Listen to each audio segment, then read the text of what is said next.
ricorrenze, commemorazioni, rilevamenti demoscopici e musica per voi. La verità è che sono cattivo, ma questo cambierà.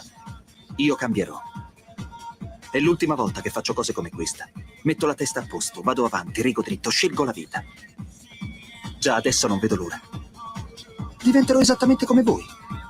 Il lavoro, la famiglia, il maxi televisore del cazzo, la lavatrice, la macchina, il CD e l'apriscatole elettrico. Buona salute, colesterolo basso, polizza vita, mutuo, prima casa, moda casual, valigie, salotto di 3 pezzi, fai da te, telequiz, schifezze della pancia, figli, a spasso del parco, orario d'ufficio, bravo a golf, l'auto lavata, tanti maglioni, Natale in famiglia, pensione privata, esenzione fiscale, tirando avanti, lontano dai guai, in attesa del giorno in cui morirai. Eccoci qua, siamo con che giorno è? Abbiamo gli applausi, come suol dirsi in gergo giovanilistico, in Cannes, ve li faccio sentire ora, guardate che arrivano, eccoli qua. E abbiamo la scaletta che tra poco vi proporrò. Abbiamo oggi il ritorno, ieri non c'era materiale, i sondaggetti, ovvero sia eccoci qua, ecco, mi è tornato l'audio che non avevo avviato. Rilevamenti demoscopici e musica per voi. Allora, inizia singhiozzo, ma recuperiamo subito. Convenevoli formulaici, c'è il grande Francesco Lorenzo il Magnifico, si aggira, incombe, ma quindi vuol dire che in sede di regia tecnica sulla tolla di comando abbiamo il meglio, anzi il meglio del meglio. Che ridicoli che sono quelli che fanno gli accenti di altri luoghi. Io per esempio trovo che molti sono ridicoli quando fanno l'accento veneto. Il friulano non lo fa nessuno. C'è mut, non lo sa dire nessuno. E quindi vabbè. Mentre quello veneto pensano tutti di poterlo rifare. Is gay, che invece sono is gay. Ciao, ciao. No, non funziona così. O lo sai fare o non lo sai fare. O Selina Volonghi, che interpretava Goldoni, lei il genovese, alla stragrande, se no ti rende ridicolo. È chiaro che la cadenza romana e napoletana è quella che più si aggira nella comunicazione italiana e poi Francesco, diciamocelo pure, Francesco, che Alberto Sorti è patrimonio nazionale, è romano, è Roma, ma è di tutti. Maccarone, Malmesfini e cioè, quello appartiene a tutti, e ciò rende ancora più affascinante, ancora più confidenziale la romanità.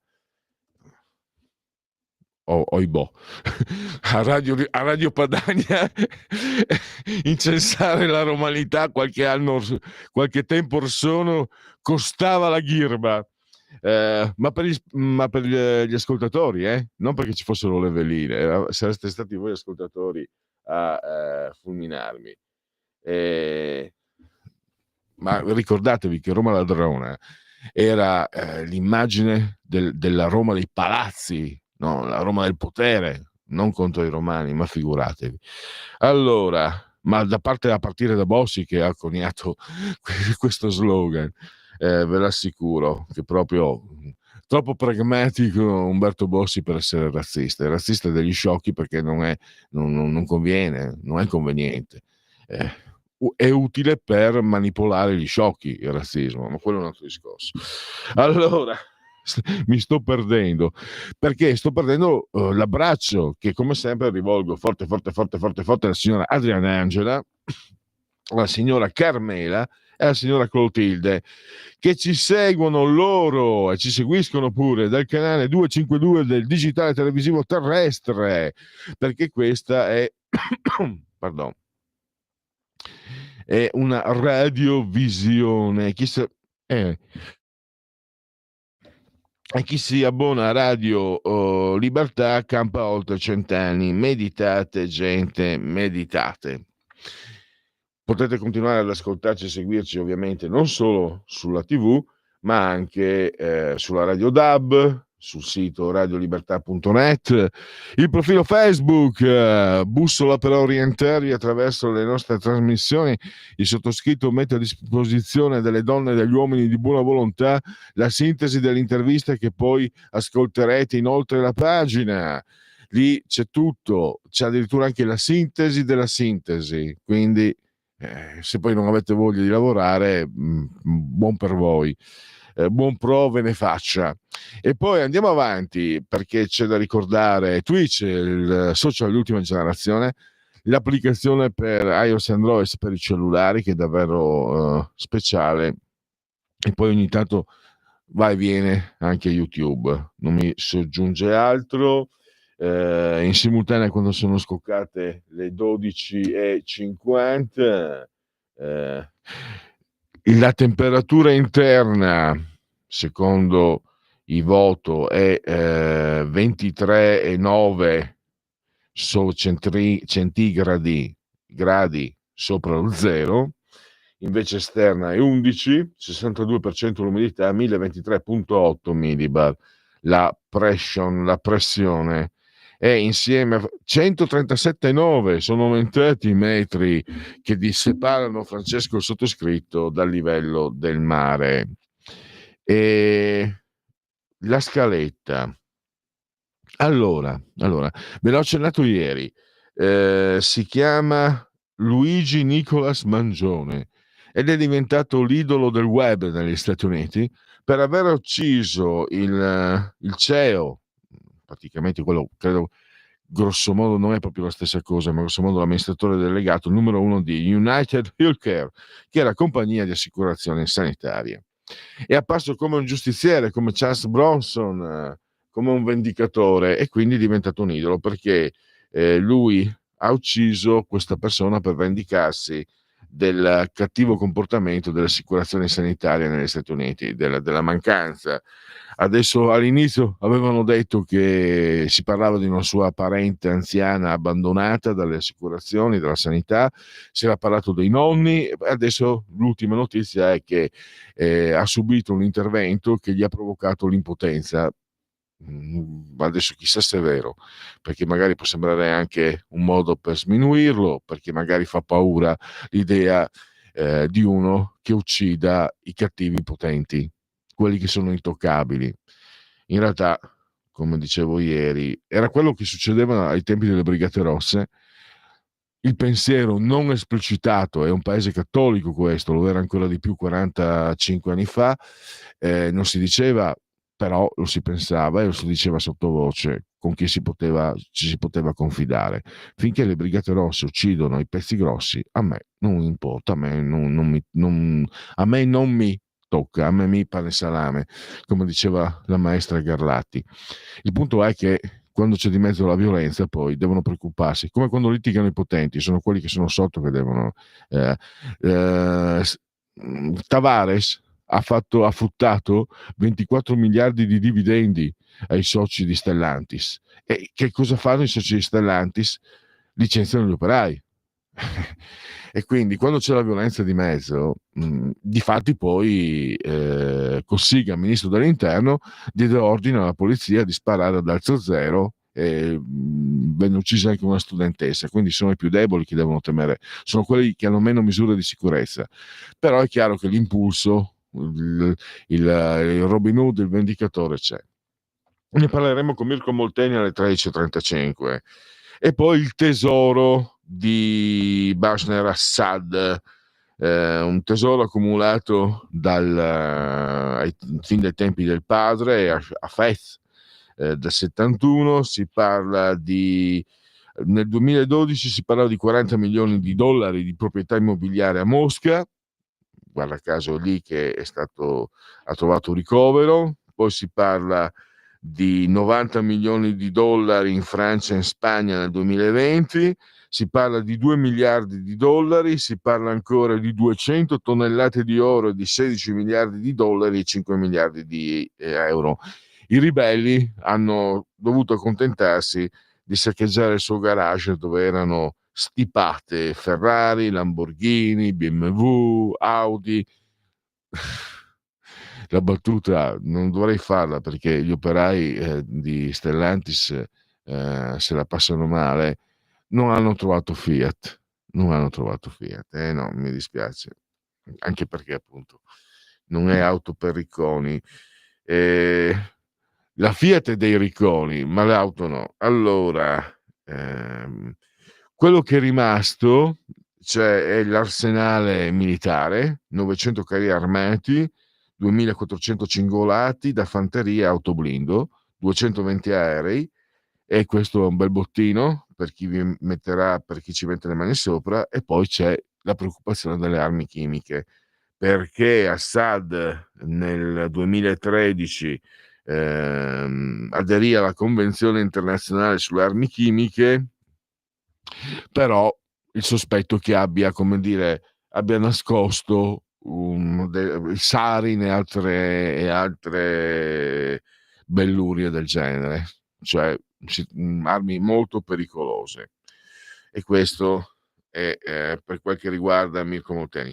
Parleremo invece di economia, non potrebbe essere altrimenti, con un ospite come Gianmaria De Francesco, delle pagine economiche del giornale. Parleremo della manovra, parleremo di quello che anche oggi ne parla proprio lo stesso Gianmaria De Francesco. Si parla di chi trarrà vantaggio, si parla della la chiamerei linea editoriale, se il governo fosse un giornale, la mission, che è quella di tagliare le tasse, IRES, flat tax straordinari, chi ci guadagna con la manovra. Quindi c'è l'IRES, l'ho scritto, quindi adesso ve lo dico. C'è un taglio, l'IRPEF tagliata del 35%, se se ne parla, scusate. C'è la flat tax che viene estesa fino a coloro che percepiscono 35.000 euro di reddito, quindi più soldi in tasca, più che in scarsera, direbbero a Venezia e dintorni, quindi più BES invece a Udine e dintorni.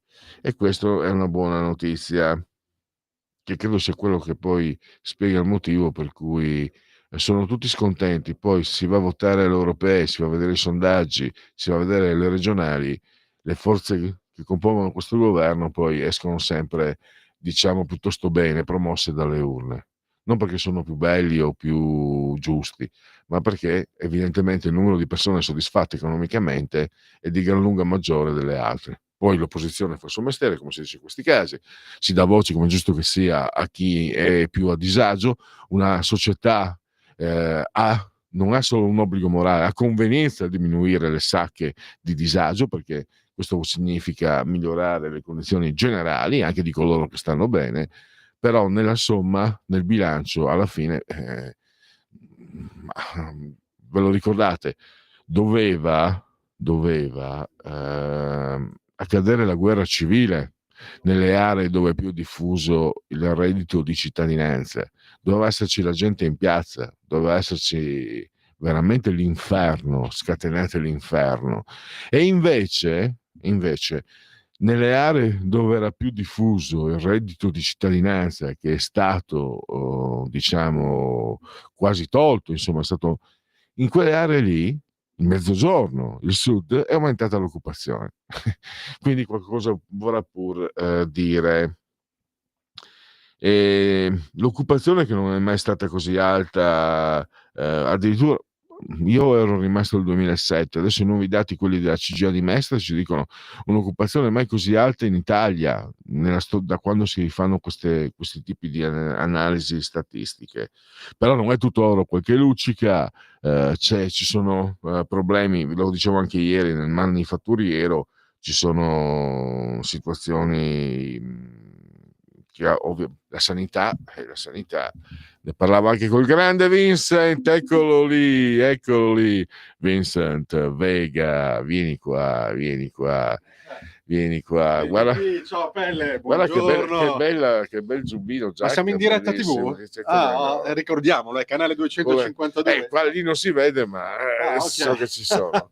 Il grande Senti, Pelle. avevo per via degli orari, per colpa degli orari, non possiamo più frequentarci. Io, Vincent, avevo una domanda Io in ho fatto di canna, tutto, non c'entra, però visto che poi ha quella bellissima rubrica che a me piace tantissimo sul cinema, Grazie. un tuo giudizio su un attore che infatti non a caso ha vinto degli Oscar, che io trovo fantastico, che forse è un po' sottovalutato, Ed Harris. Ed Harris, ragazzi. Ecco. Stiamo parlando, purtroppo l'età è avanzata anche per lui, ma è un grandissimo attore. Io lo ricordo che iniziò con un film tipo di militare, lui era un sargento, adesso non ricordo il titolo, era un film d'azione, che ho detto, vabbè, sono i classici polpettoni, blockbuster che piacciono, ma in realtà è un signore attore Me lo incredibile. ricordo in Americani, me lo ricordo in Pollock. Ma io me lo ricordo invece in un film western, adesso mi sfugge il titolo, comunque grandissimo. Ed Harris, credo sia il marito di Susan Sarandon o Emma Thompson, No. una delle due. No, Susan Sarandon era sposata con l'attore che vinse l'Oscar per quel film di Clint Eastwood, un film fantastico. Di Clint Eastwood? Sì, del Apollo 13? No, in Apollo 13 c'era Ed Harris. Appunto, c'era Ed Harris, però lì la regia era di Ricky Cunningham. Io lo chiamo Ricky Cunningham, no? Sì. Regista scarsissimo. Vabbè, però sai, lui è entrato nella cricca di Steven Sì, Spielberg, sì. perché praticamente sono Guarda, tutto in famiglia lì, anche lì lo chiamo anch'io Ricky Cunningham. La cosa migliore che ha fatto la figlia, che è bellissima e bravissima, a mio avviso. È un'attrice, lei è sottovalutata, secondo me. Cinema! Cioè, il venerdì, il sabato e la domenica. Ecco, ricordiamolo a che ora? No, allora, venerdì qua in diretta TV, canale 252, dalle ore 16:30. A dirigere tutto il set c'è il nostro grandissimo regista Lorenzo, che è un bel ragazzo. Tra le altre cose, voi non lo vedete, ma assomiglia a Timothée Chalamet, giusto? Però non è biadesivo lui, Guarda che secondo me Chalamet ci gioca quello lì. No, quello ha fatto un film sì, ma non vuol dire Guadagnino, niente, eccetera. Vabbè, comunque il Pelle, dovete sapere, amici di Radio Libertà, che è uno degli autori del programma Movie Time, perché spesso io chiedo a lui le informazioni. L'autore ti ringrazio, però abbiamo la passione del cinema. Lui è un esperto di cinema, io sono un appassionato e quindi... Non sono un esperto, a me piace parlare di cinema come qualsiasi persona si siede in sala e si guarda un film. La parola esperto rischia di essere sinonima di pedante, nel senso che però tu hai fatto cinema, hai fatto quindi sai di cosa si parla. Assolutamente. In quel senso lì. Non un critico pedante. Guarda Lorenzo. È bello quanto è spietato. È colpa mia, Lorenzo. No, è vero. Pelle, la regia ha ragione lei, stiamo sforando. Ha tutte le ragioni. Grazie Vincent, e un applauso, grande Vincent.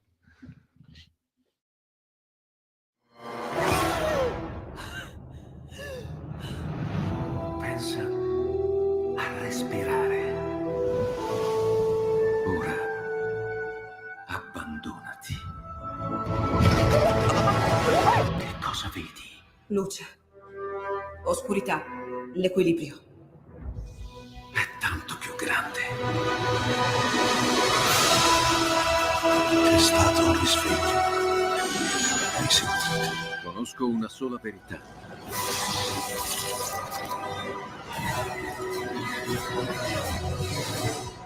Movie Time ti fa entrare nel vivo del cinema, ti fa sentire come se fossi tu il protagonista del grande schermo.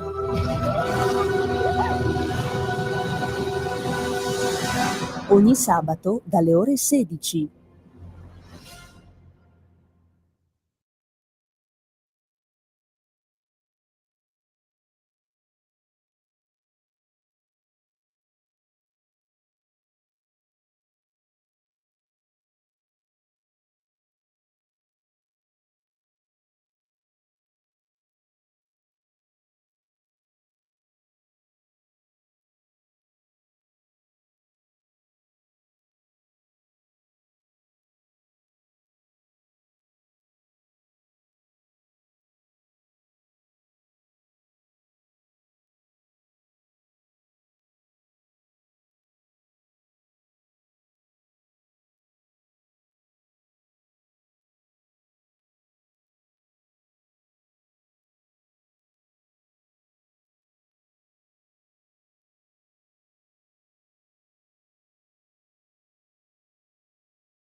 C'è un motivo per cui avete appena ascoltato Un uomo e una donna, vale a dire il genetriaco di Jean-Louis Trintignant, che è un grande attore francese, recentemente scomparso, molto amato che in Italia per il sorpasso, uno dei suoi ruoli più conosciuti, e per Un uomo e una donna, che se non sbaglio ricevette anche una nomination, forse addirittura vinse l'Oscar, con Anouk Aimée, che anche lei scomparsa molto molto di recente.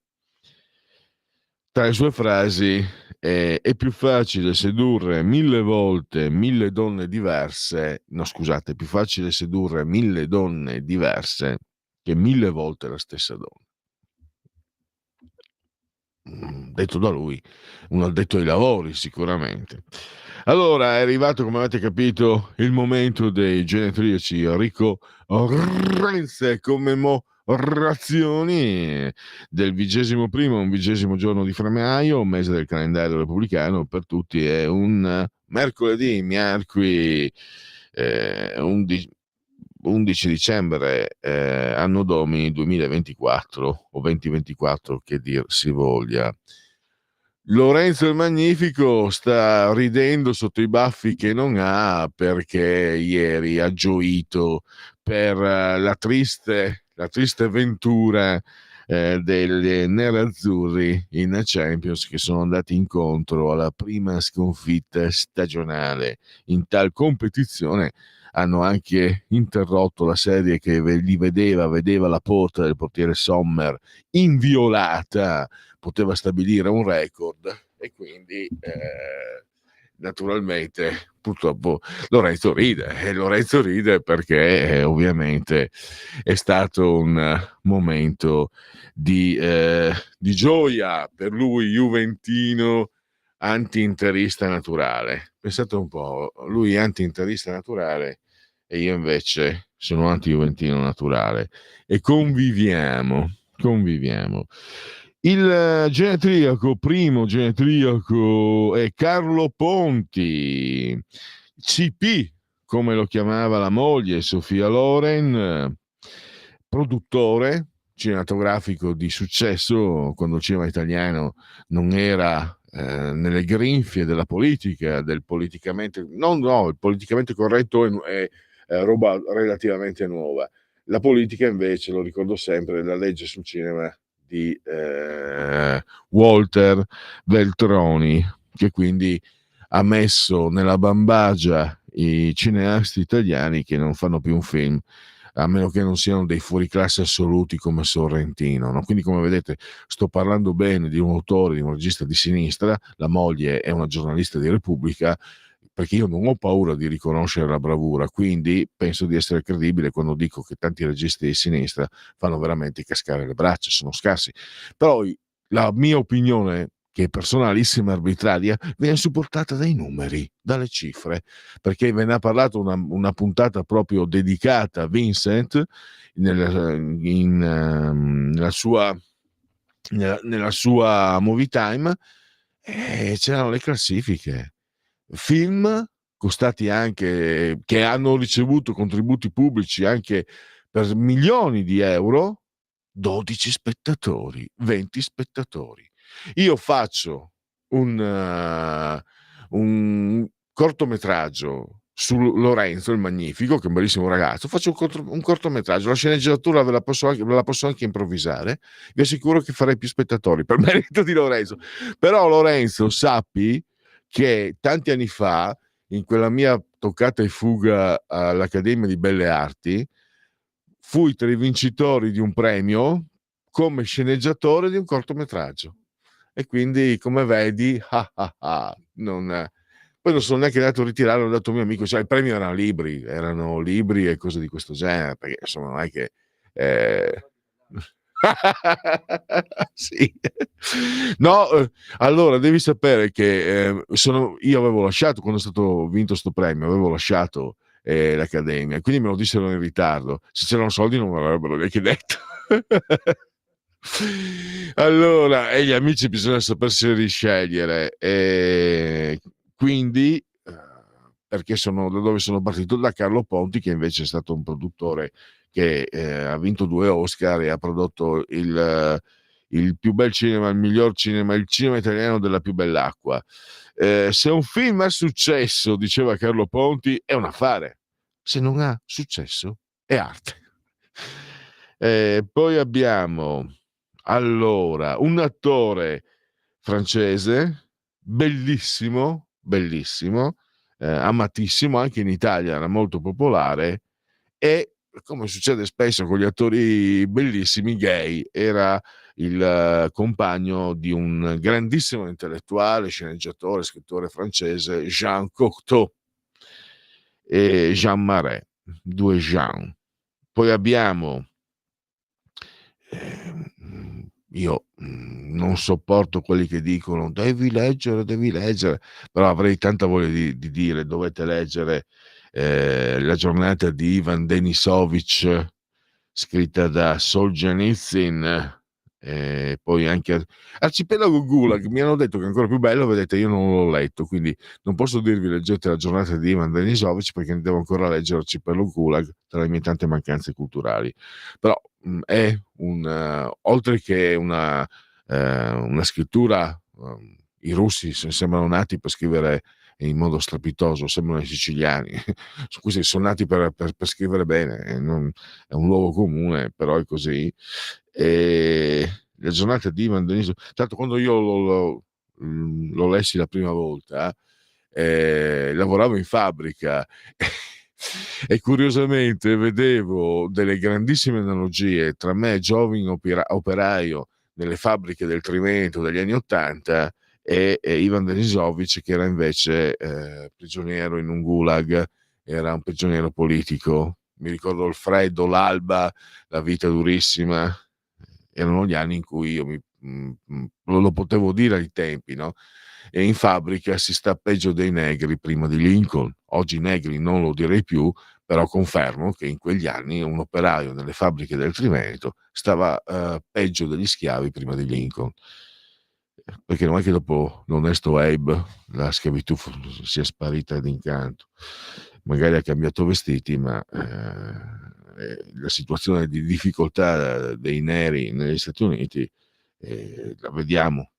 Ci hanno marciato sopra quelli della woke culture, però sono situazioni che oggettivamente esistono. Sarebbe un errore ignorarli. Vinse il Nobel poi anche Solzhenitsyn. John Buscema, un grandissimo disegnatore che ha dato vita a personaggi Marvel fantastici, credo che abbia disegnato anche i Fantastici 4, ma lui è autore di Silver Surfer, un personaggio assolutamente strepitoso, unico, e Conan il Cimmero, che poi è diventato Conan il Barbaro, ma il romanzo da cui è stato tratto l'ispirazione era Conan il Cimmero, che poi potrebbe essere, visto che sono particolarmente predisposto a sbagliare gli accenti, Conan il Cimmero. Linee aperte se volete intervenire per interrompere questo barbudo Cicce Barbù, questo chiacchierone logorroico qual sono. Il numero è 0292 94 7222. Tra pochi istanti vi racconto anche il numero vi esplicito anche il numero del WhatsApp, che è 340 670 9659. E vediamo, ci sono dei WhatsApp. Dunque, allora, questo è Stefano. Saluto la signora Lisetta, che merita di più di qualche senatrice da 20 anni sulla tolla di comando. Eravamo 184, ma no, dai, non esagerare. Un abbraccio speciale allo storico Vincent De Maio da parte di Stefano, poi glielo riportiamo. E poi abbiamo, dov'è finito il dottor Cainarchi e la sua bella rassegna stampa e le belle musiche che metteva lui? Vedo una velata critica alle mie scelte. Non sono più scelte musicali che nascono dal mio personale gusto, tant'è che l'altro giorno vi ho fatto sentire Battiato, ma dipendono proprio dai genetriaci, tant'è che nel corso di questa trasmissione, nel corso odierno, sentirete anche West Side Story, e poi sentirete oggi è il genetriaco di Gianni da Monghidoro, Gianni Morandi, e quindi Scende la pioggia ma che fa è assolutamente obbligatorio. E poi sentirete, vediamo, perché ve l'ho già fatta sentire, qualche brano tratto da Indietro tutta e da La vita è tutta un quiz, il nanetto, cioè Nino Frassica. Andiamo avanti, perché ci eravamo fermati a John Buscema, Jean-Louis Trintignant, Rita Moreno, appunto, West Side Story. Poi fu anche protagonista di una serie di telefilm dalle 9 alle 17, orario continuato. Rita Moreno. E poi ancora il primo. Allora, questa ve la devo spiegare perché merita. Se voi andate a vedere sulla biografia, andate a vedere non tanto lontano nel tempo, 2013, 2014, 2015, Joe Staiano viene definito come il primo trans italiano. Adesso con la woke culture in Germania, se dite il primo trans, vi multano fino a 10.000 euro. Quindi è la prima trans. Sulla Gazzetta del Mezzogiorno ho letto proprio il necrologio, ho trovato il necrologio, lui è morto nel 2011, e si scriveva il primo trans italiano. Oggi sui giornali non scriverebbe più nessuno il primo, ma la prima. È giusto o sbagliato? Un po' esagerato? Alain de Benoit, intellettuale di destra, molto intervistato sulla Stampa, e addirittura le interviste della Stampa sono addirittura corrette nei suoi confronti. È un grande intellettuale, a mio avviso. Mi ricordo proprio una delle, non l'ultima, un'intervista non tantissimo tempo fa, l'intervistatrice gli chiede se esiste, fa una intervista da sinistra, furba, gli chiede se esiste la sostituzione etnica. Vi ricordate il periodo del cognato di Giorgia Meloni,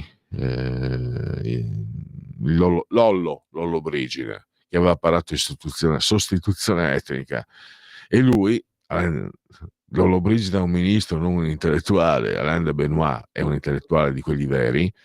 Risponde all'intervistatrice: basta andare a Parigi per vederlo. Siccome a Parigi già nell'88, la prima volta che sono andato a Parigi, stupivano i provincialotti furlan pordenonesi il gran numero di persone africane che c'erano. C'è invece una telefonata adesso, la prima della giornata. Pronto? Sono Albino dalla provincia di Torino, buongiorno. Buongiorno caro. Parlando di West Side Story, io l'ho visto tantissimi anni fa la prima versione, a parte ce l'ho anche in DVD, e poi ho avuto il piacere di vedere la seconda versione, che ha nulla a che vedere, c'è la Moreno che ha un cameo, e comunque quello che ho notato è la classica ipocrisia americana di questa control culture woke, o come cavolo uno la vuole chiamare. Nel primo film c'era una ragazzina che voleva entrare a far parte della banda e si comportava da maschiaccio e compagnia bella. No, nella seconda versione hanno messo il gay. Hai capito? Hanno messo il gay.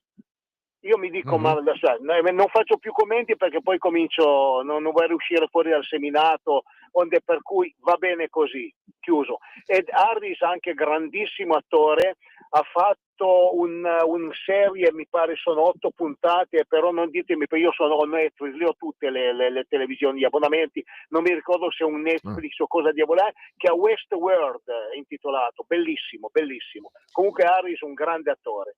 Vabbè, basta così, altro non ho niente di importante, complimenti, bravissimo sempre. Io pensavo che la sua figura fosse, a parte sempre un giovanotto, sia ben chiaro, ma dalla voce sembrava un ragazzone, 30 anni, 20, giuro. Poi l'ho vista in televisione, dico, cavolo, un uomo maturo con un barbone della Madonna. Mamma mia, quanti anni ci avrà messo a farsela crescere. Comunque, complimenti, è un bel personaggio, dai, un bel personaggio. Sì. Ok. Vi mettiamola saluto. così. Ciao, Albino, ciao, lei ciao, è molto ciao. generosa nei miei confronti, quindi è autorizzato a chiamarmi col mio nomignolo, il nom de plume, Cicce Barbò. Mi può chiamare Cicce Barbò. Questa barba è figlia del Covid, se devo essere sincero. Prima avevo il pizzetto alla Balbo, alla Italo Balbo. Mi fa piacere. Intanto io me lo devo segnare, perché allora Albino conferma su Ed Harris e mi segnala una serie televisiva di cui io non ero a conoscenza. E se c'è Ed Harris è sicuramente roba buona, di altissima qualità. Albino, allora ti dico, perché è un ascoltatore storico, evita curatamente. Io tutto sommato sono abbastanza, non è che mi scandalizzo, non disapprovo, però cerco di contestualizzare, di vedere l'insieme. Però ti giuro che ho spento la TV quando mi sono visto l'ultima edizione di Pinocchio, l'ha fatta turchina un gay nero. No dai, no dai, no dai. L'ha fatta turchina gay nero? No, no, no, no. Pinocchio non me lo tocchi. Pinocchio è addirittura l'immaginario pop di tutto l'Occidente, non solo, mi sembra che nei paesi asiatici. E certe immagini sono iconiche, non si cambiano, e però è quello che vuol fare la woke culture. Pazienza, no, pazienza niente, un accidenti. Eh, Terminiamo, poi mettiamo prima dei rilevamenti demoscopici, Lorenzo. Cosa mettiamo? Mettiamo un Gianni Morandi. Un Gianni Morandi, un brano che a me piaceva tantissimo, Scende la pioggia. Scende la pioggia. No, Pellegrino, sta a cantare, che ti sono nega. Io farei stonare anche un coro alpino, però amo la musica, guarda che brutto, Nino Frassica, come vi dicevo, Gianni Morandi appena detto, e poi chiudiamo con una politica che ha sempre amato molto Radio Padania e la radio, Sonia Viale, che è stata parlamentare, è stata assessore in regione Liguria e che è sempre molto legata a questa emittente, e di ciò gliene siamo grati assolutamente. Allora, scende la pioggia, ma che fa?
Gianni Morandi. Da Monghidoro. Allora, leggevo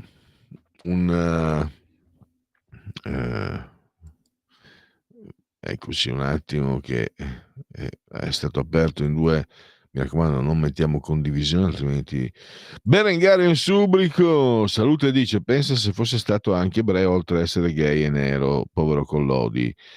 Berengario, penso che non sia contemplato l'essere ebrei nella woke culture, perché ormai è pieno di pro-pal antisemiti, e quindi quel mondo lì è anche molto antisemita, e quindi va benissimo i gay, va benissimo i neri, va benissimo le lesbiche, meglio ancora, no?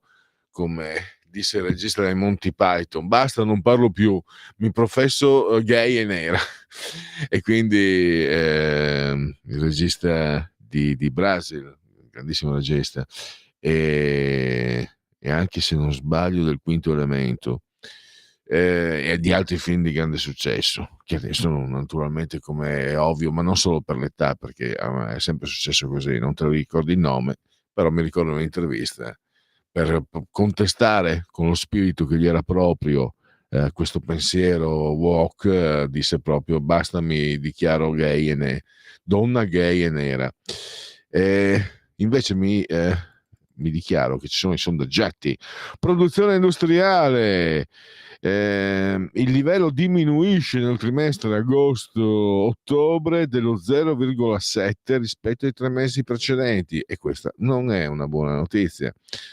E poi ancora indicatori del parco veicolare. Allora, l'Istat presenterà un aggiornamento che adesso non è disponibile, vi faremo sapere. I sondaggi, i sondaggetti, i rilevamenti demoscopici, monitor Italia, realizzato da Tecne, committente agenzia Dire. Il borsino dei partiti: Fratelli d'Italia 28,9, PD 23,6, 5 Stelle 10,8, Forza Italia 11,3, Lega 8,5, Verdi Sinistra 6,2. Chiudiamolo perché abbiamo quello della SVG da farvi sentire, e poi sono le 13:29, quindi committente la 7. Allora, Fratelli d'Italia 28,8, PD 22,4, Movimento 5 Stelle 11,5, Forza Italia 9,2, Lega 8,7, Verdi e Sinistra 6,9. Questo è l'ultimo sondaggio, è il sondaggio della SVG, il più recente a nostra disposizione, e sono le 13:30. Pausa.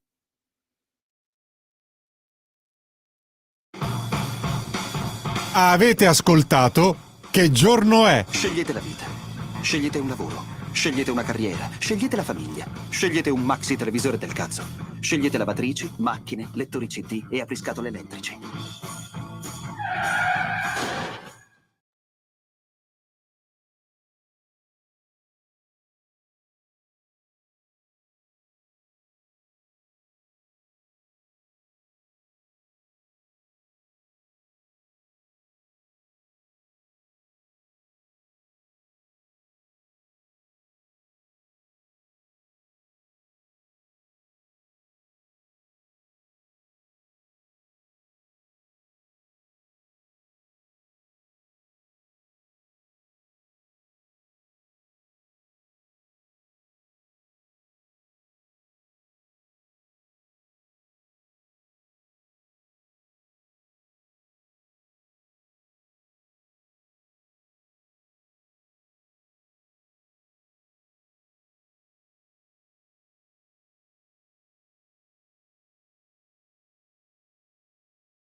Va ora in onda Oltre la pagina.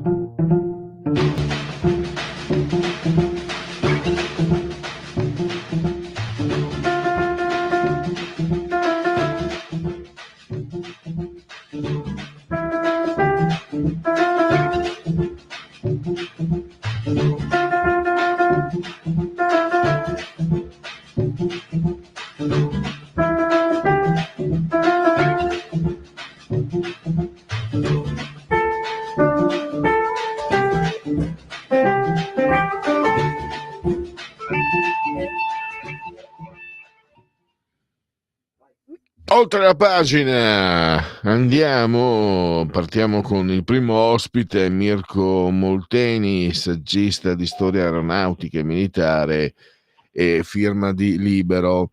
Bentornato ai nostri microfoni, Mirko, grazie per la tua consueta disponibilità.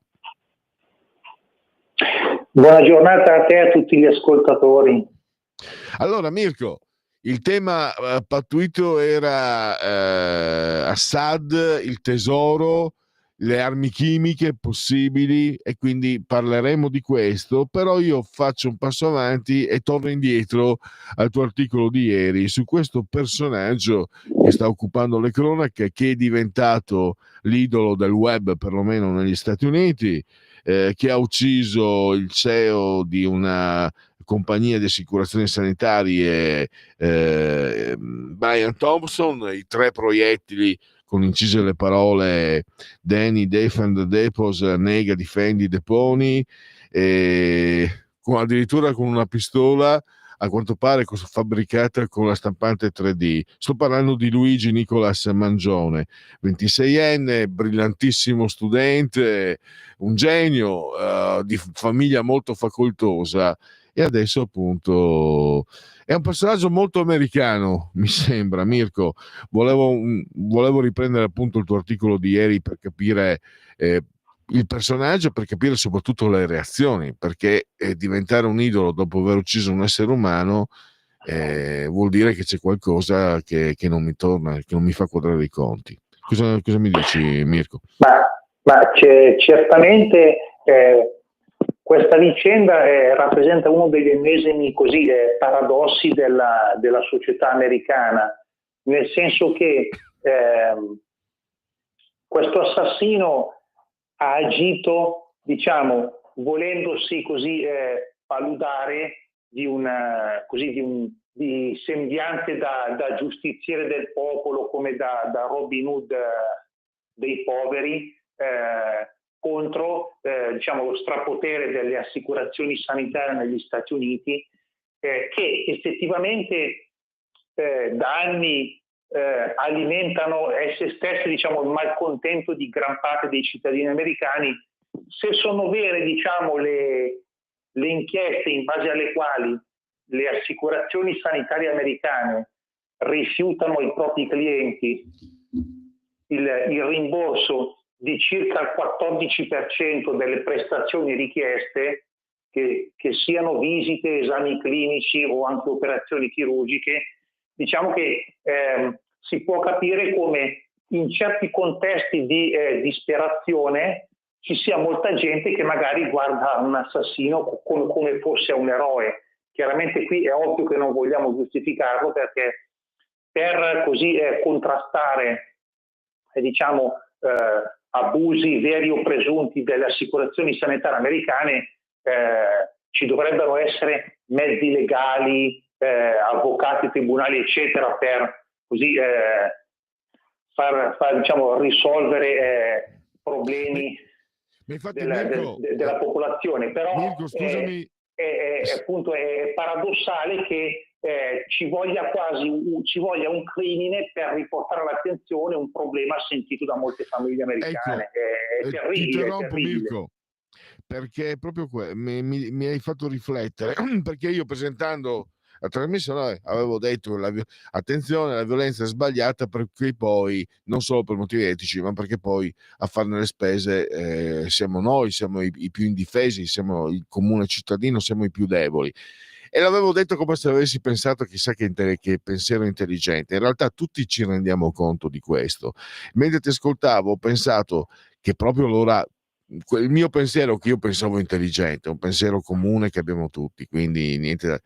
È proprio per questo che dà il segno di quanta esasperazione ci sia negli Stati Uniti, e la stessa esasperazione mi viene da pensare che ha portato Trump a vincere di nuovo le elezioni, che sta portando questa ribellione nei confronti della woke culture, che poi è quella che sta dalla parte di questo sistema che penalizza l'uomo della strada, mi viene da dire.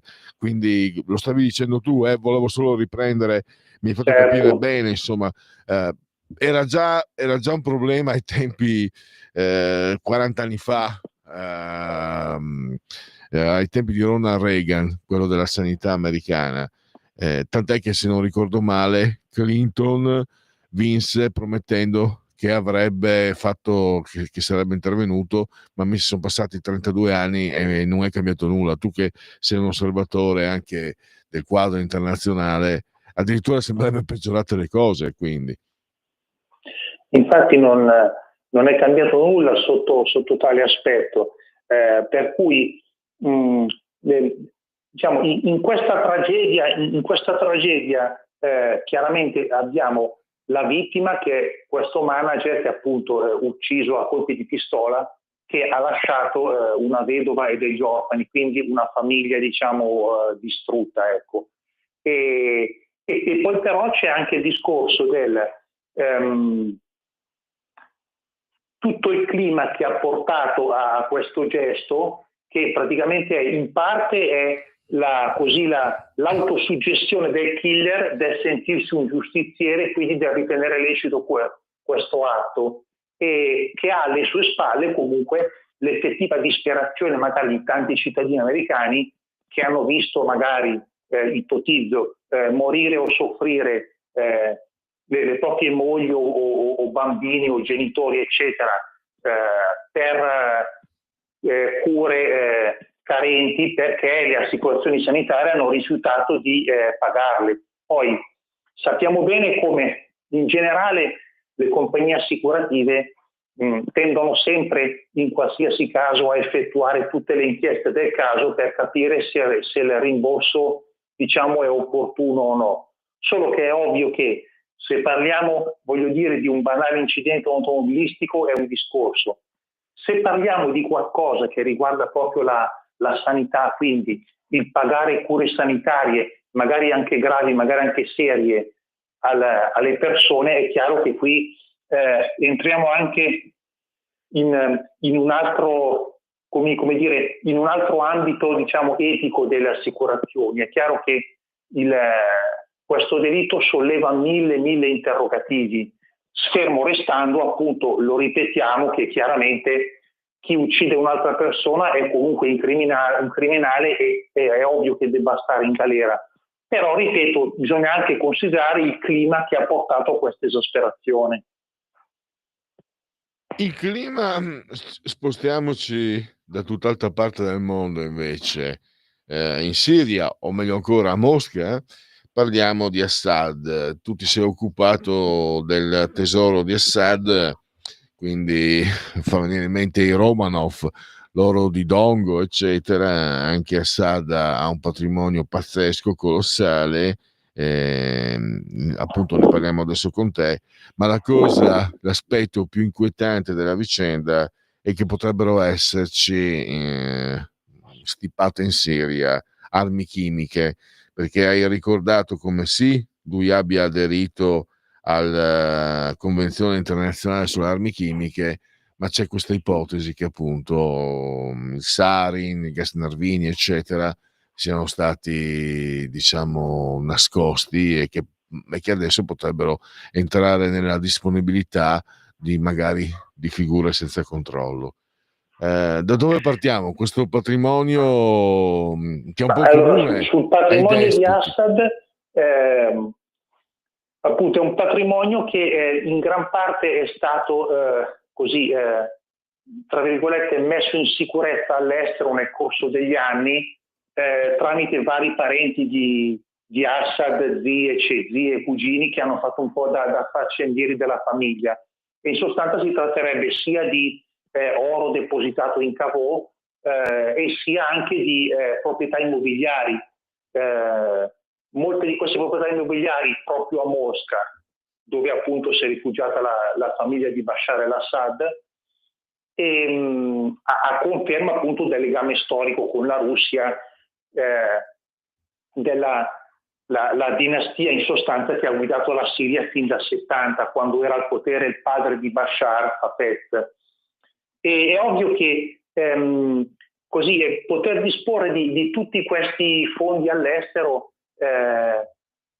presupponeva, diciamo, negli anni anche una certa complicità dei poteri finanziari internazionali, ovviamente. E fa specie il fatto che, per esempio, se andiamo a prendere la moglie di Bashar, Asma, soltanto ieri sia stata definita persona non grata in Gran Bretagna, nonostante lei sia comunque nata in Gran Bretagna, e praticamente non lo è mai stata per tutti questi anni quando Assad è stato al potere, e quando almeno già dall'inizio delle primavere arabe, dal 2011, veniva definito appunto dittatore sanguinario, eccetera, come appunto anche in parte è stato.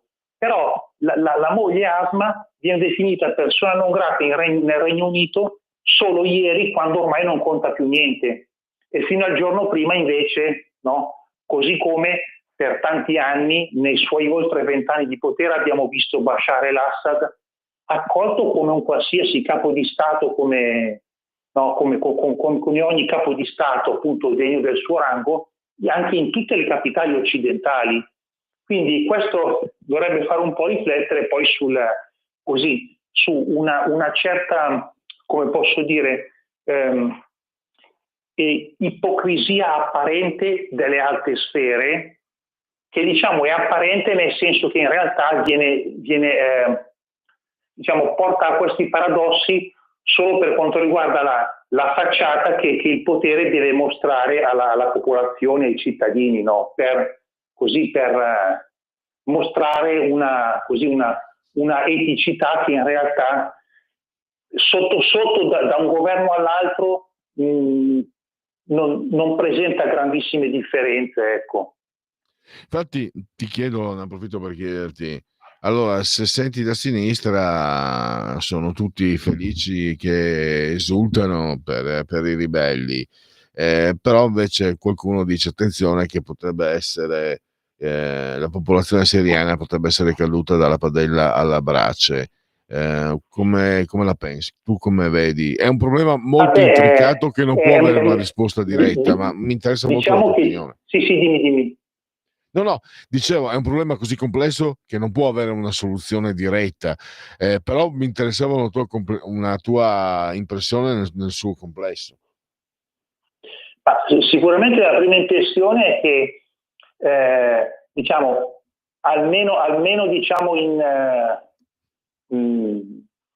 almeno teoricamente, comunque in Siria il potere che abbiamo visto cadere era quello più laico, rispetto invece al nuovo potere, quello del gruppo Hayat Tahrir al-Sham e dei suoi alleati, che invece è chiaramente impastato di islamismo e jihadismo. Non dimentichiamo che vengono da costole di Al-Qaeda, e quindi è ovvio che chi vede in Al-Giulani il capo di questo movimento e nei suoi seguaci dei liberatori, che secondo me falla su tutta la linea nel credere in dei liberatori, quando invece sappiamo che è un film non troppo diverso da quello dell'Afghanistan, con tutte le differenze, ma ora questi cercheranno di mostrare un volto umano per i primi mesi probabilmente di gestione del potere, fermo restando che in realtà la Siria non è certo pacificata, rimane divisa soprattutto per quanto riguarda il discrimine con le aree controllate dai curdi, dove tra l'altro ci sono anche soldati americani che insieme ai curdi occupano una importante zona di giacimenti petroliferi. Quindi la guerra civile siriana di fatto non è per nulla conclusa e in realtà si trasforma semplicemente. E c'è anche incombe il pericolo armi chimiche. Quanto secondo te è valida e fondata l'ipotesi? Direi molto. E in che mani potrebbero finire? Che rischi si corrono?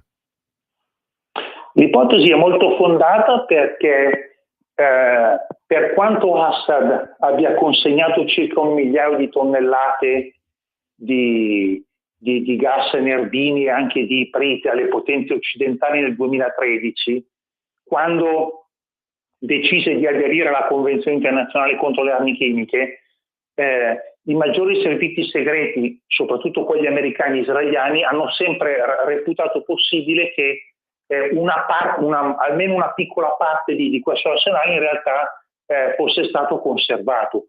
E in effetti, appunto, nei giorni scorsi già il New York Times aveva pubblicato indiscrezioni secondo cui i servizi segreti USA, soprattutto la CIA, l'NSA e anche i servizi delle forze armate,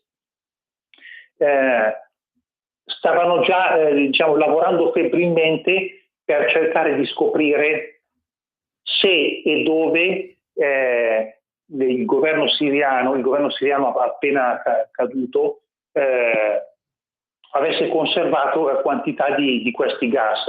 E poi nell'arco di 2 giorni abbiamo visto poi gli israeliani, nell'arco di quelle centinaia di incursioni aeree che hanno fatto negli ultimi 3 giorni per così distruggere numerosi arsenali anche di armi convenzionali siriane per impedire che cadessero in mano ai jihadisti, nella lista ha compreso anche vari sospetti siti di produzione o stoccaggio di armi chimiche oppure di sostanze che fanno da precursore di queste armi.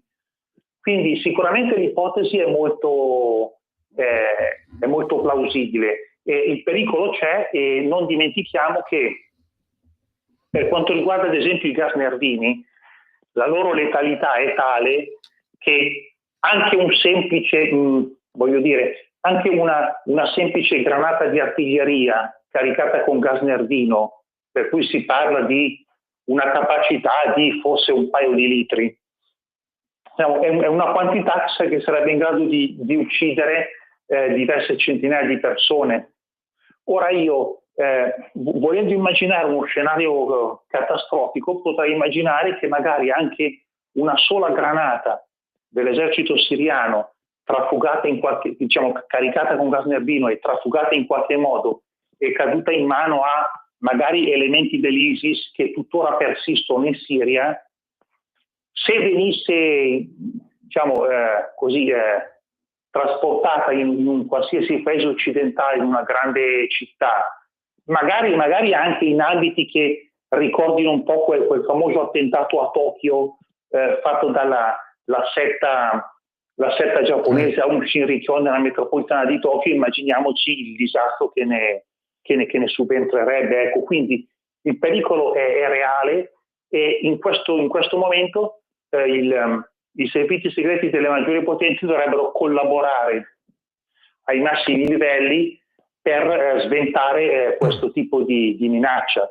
Per quanto riguarda, poi aggiungerei anche il discorso dell'atteggiamento dei russi, è interessante notare come proprio oggi il portavoce del Cremlino, Peskov, abbia confermato che ci sono contatti tra il governo russo e la rappresentanza dei ribelli siriani, per poter in qualche modo conservare le basi militari che Mosca detiene in territorio siriano, soprattutto la base navale di Tartus e anche la base aerea di Khmeim che si trova vicino alla Latakia. Con questo hai risposto, perché mi hai anticipato la domanda, perché volevo proprio chiederti i rischi che queste armi finiscano in mani pericolose, molto pericolose. E in conclusione, Assad a questo punto è del tutto fuori dai giochi. Ho visto anche il patrimonio, eccetera, potrebbe, se non rientrare, influenzare una parte o l'altra. Assad probabilmente una volta che appunto si è rifugiato in Russia, potrà avere forse ancora un ruolo penso io, come eventuale così consulente del governo russo per tutte le questioni medio orientali, in base alla sua così esperienza da ultraventennale dittatore appunto della Siria, e quindi conoscitore. Probabilmente possiamo pensare che nella sua fuga a Mosca si sia portato dietro anche dei database, dei faldoni, diciamo un archivio di informazioni che sicuramente può far comodo ai russi per quanto riguarda la loro politica medio orientale. Quindi certamente ormai è uscito dalla storia per quanto riguarda il suo ruolo come uomo di potere, però diciamo probabilmente finirà i suoi giorni a Mosca così in qualche modo stipendiato forse dai russi come alto consulente di geopolitica medio orientale e di intelligence. Almeno questo è quello che si può immaginare adesso in questi primi giorni. Allora, siamo al termine. Concludo salutando e ringraziando Mirko Molteni di Libero. Grazie davvero e a risentirci presto. Allora, togliamo la condivisione e sempre linee aperte 02 92 94 7222 2 come le pere che il nostro Lorenzo spera la sua Juventus rifili questa sera al Manchester City. Non è detto, gli inglesi sembrano in crisi. Allora, Cicce Barbò, Stefano ringrazia Albino, Cicce Barbò, voi non sapete chi mi ha affibbiato questo soprannome, non c'è più. Sì, mi sono dimenticato prima perché l'ascoltatore Rebecca, che bel nome, Rebecca la prima donna, era Rebecca la prima donna un film di Hitchcock, bellissimo nome Rebecca, siccome aveva detto dove è finito Kainark, la sua bella e le belle musiche, io mi sono messo sulla difensiva. Mi sono dimenticato che Kainark dalle 10 alle 11 conduce la nuova trasmissione, una trasmissione davvero che dà un connotato a questa emittente, Auto da Fè, quindi una trasmissione che rappresenta uno dei momenti più alti per i contenuti, per gli ospiti e naturalmente anche per il valore che tutti conosciamo di Giulio Cainarca, assolutamente un nome che tutti conosciamo e apprezziamo. Poi questo è Vito Coviello, lo scrittore ciecato da Matera, che ci segnala un suo racconto, La Madonna dei Pastori, il suo ultimo romanzo che più avanti avremo modo magari di andare a raccontarvi. Andiamo a vedere invece la cronaca. Bambina aggrappata ad un salvagente salvata in mare, affondata barca con 45 persone. È stata soccorsa dagli operatori della ONG Compass Collective in zona con il veliero Trotamar 3 per un altro intervento. Mattarella, tra Italia e Spagna, relazioni straordinarie. Re Felipe, i nostri paesi sono molto amici. Perquisizione nel deposito Eni di Calenzano. 2 mesi fa una delle vittime aveva segnalato anomalie. Mosca, Assad è al sicuro in Russia, non aderiamo alla CPI. A Fabriano, prodotta ultima bobina di carta, spenta la storica macchina F3. L'alpinista della Bordella, anche motorini buttati nelle falesie. Spero che la pronuncia sia giusta. A febbraio sarò in Patagonia con 6 giovani. Patagonia era il mio slogan qualche anno fa. Adesso sono diventato troppo vecchio. Abbiamo Milano, 34enne travolta e uccisa da tir pirata sulle strisce, illesi i suoi gemellini e la nonna. Aspetta un attimo, gemelli. No. Allora, terribile. Sì, questo è quel cavalcavia. Allora, Lampedusa, soccorsa in mare, bimba di 10 anni, la procura su Calenzano, Luigi Mangione, ne abbiamo appena parlato con Mirko Molteni, la spondilolistesi, cos'è? Alla schiena, le urla in tribunale, l'imbarazzo del sobborgo di famiglia era sparito da mesi.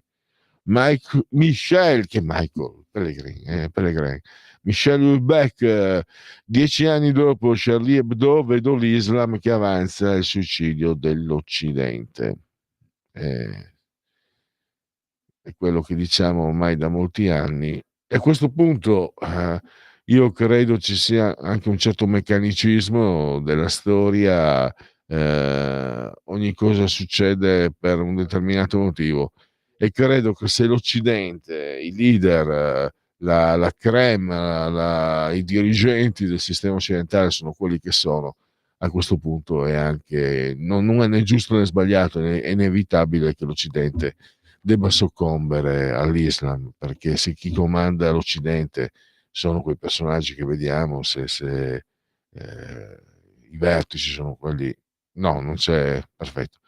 Allora, Siria, il nuovo premier, garantiremo i diritti di tutti, ma non risponde su Iran e Russia. Avete sentito anche Mirko, no? Assad accolto come gran capo di Stato in tutti i paesi occidentali, poi adesso gli è andata la buca, adesso ha perso la partita e addirittura persona non grata alla moglie, che pure in Inghilterra, dove pure lei è nata. Se questa è proprio ipocrisia di Stato, ipocrisia. Mi era venuto in mente velocissimo l'ipocrisia in Italia.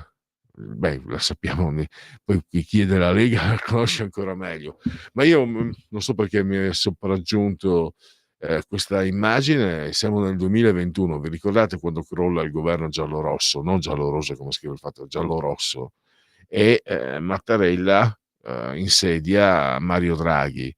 Cosa disse Mattarella? Che non si poteva andare a votare perché c'era il Covid, se non che, se non ricordo male, quell'anno poi in primavera siamo andati a votare per il referendum per la giustizia giusta, ahimè non è andato a buon fine. Andavano a votare Svezia, Danimarca, Olanda, eccetera. Credo si siano svolte anche alcune municipali, lì non ho controllato, vado a memoria. Eppure tutti i giornaloni, tutti quelli Giannini di Repubblica, tutta questa gente qua che passa per essere autorevole, ha ragione il presidente Mattarella. Eh, Non è che sono importanti i giornalisti, sono importanti i padroni dei giornali e dei giornalisti. E quelli hanno rifilato a noi semplici cittadini una bala enorme che naturalmente voleva nascondere altri interessi. Allora a questo punto, signori, non è che io me la posso prendere con Omar, con Mohammed, eccetera, perché francamente io non li voglio Mohammed e Omar, sia chiaro.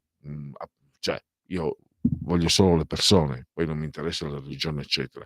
Quel tipo di Islam lì non lo voglio proprio, però come dico sempre, se non sono obbligato a scegliere tra bianco e nero, posso anche, perché poi sono bruttissimi colori,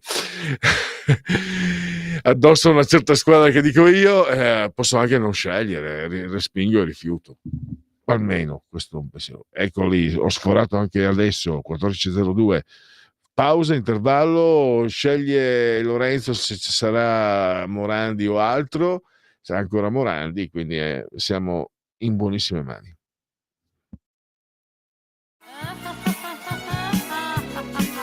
Pesca dalla rete, le interviste di Luisella Pescatori, detta La Pesca, con le freelance di Rete al Femminile, le voci fiere di una nuova prospettiva, ovvero segreti e consigli del lavoro autonomo declinato al femminile.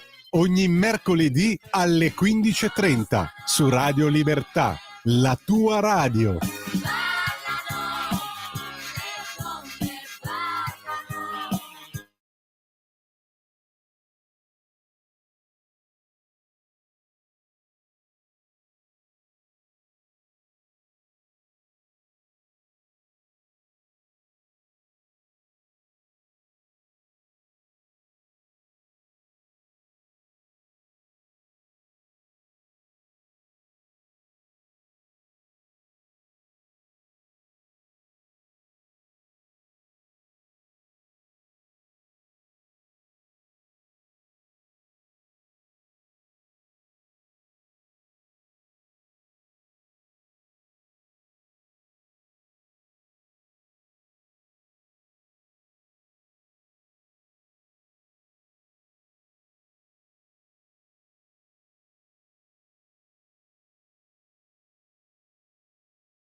Ti romperò il muso, digli qualcosa che gli spacco il muso. Allora, prenditela con chi ha voluto Mattarella, magari vicino, poi si piangono errori non ascoltando le nostre telefonate, scrive Maurizio. No, ma nel 21 non l'aveva votato la Lega, poi quello che è successo nel 20, o era è stato confermato? No, mi sembra di no, adesso non voglio sbagliare. A parte che quella è una situazione particolare in cui non entro neanche nel merito, perché ci sono anche tante cose che io non so e cose che so ma non sono tenuto a condividere perché non sono comprovabili, e quindi è inutile che di aria ai denti. Comunque la critica di Maurizio ci sta, per carità, però vedi, quello che io volevo, se quello è Maurizio il punto, secondo me. La tua critica secondo me ci sta, per carità, ma il punto è che se non ci fosse stato Mattarella avrebbero messo qualcuno come lui. È il sistema che non funziona, che per me è sbagliato, no? Abbiamo visto Napolitano, abbiamo visto Oscar Luigi Scalfaro, abbiamo visto Scalfaro, come, visto che era di origini calabresi, si faceva chiamare così, ma anche l'ex governatore Carlo Azeglio Ciampi, che probabilmente era anche un galantuomo, perché su di lui cose brutte, però è stato uno che è molto manipolato, molto gestito in una certa maniera.